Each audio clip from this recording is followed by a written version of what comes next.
Bonsoir Jean-Rémy. Bonsoir Nathalie. L'écho du soir avec à la une un anniversaire. Il y a 3 ans, on s'en souvient, tombait Lehman Brothers, la banque. C'était le 15 septembre 2008, je ne sais pas si vous vous souvenez, c'était un lundi. La banque d'affaires américaine Lehman Brothers faisait faillite. On se souvient de ces images des gens qui sortaient des bureaux avec des cartons.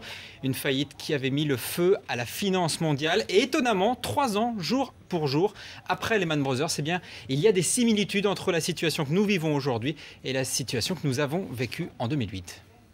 Est-ce que ça veut dire que la crise de 2011, aujourd'hui, est aussi grave que celle de 2008 ? Eh bien, probablement, ça veut dire que la crise de 2011 est encore plus grave. À l'époque, souvenez-vous, ce sont les subprimes immobiliers américains qui étaient ce qu'on appelait les produits à risque, des produits issus des ménages américains. En gros, on arrivait à gérer. C'était au niveau des ménages. Aujourd'hui, on a changé de dimension.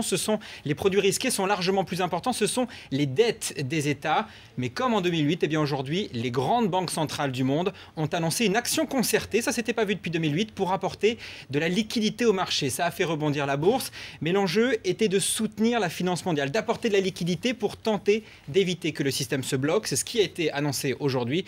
Et comme en 2008, eh bien, on le voit, les banques rechignent de plus en plus à se prêter de l'argent. C'est symptomatique. Et Lehman Brothers, c'était un peu l'épisode 1 de la crise. C'est possible, l'épisode 1. Le problème, c'est qu'après 2008, on avait réussi à soutenir le système bancaire. On avait mis en gros des rustines. En 2011, on le voit, il est très difficile de sauver le système des dettes des États. C'est trop gros pour être juste réparé avec des rustines. Et quoi qu'il en soit, il suffit de regarder la courbe du CAC 40 depuis 2008 pour se rendre compte qu'on est très loin d'être revenu au niveau d'avant Lehman Brothers. Preuve peut-être qu'on n'a rien retenu de la crise de 2008. Et puis l'exemple qu'on a eu aujourd'hui avec ce trader d'UBS qui fait des fraudes, preuve aussi peut-être, comme en 2008 avec Jérôme Kerviel, que les banques n'ont pas appris à mieux protéger, à mieux contrôler leurs traders. C'est donc peut-être effectivement encore une similitude entre 2008 et 2011.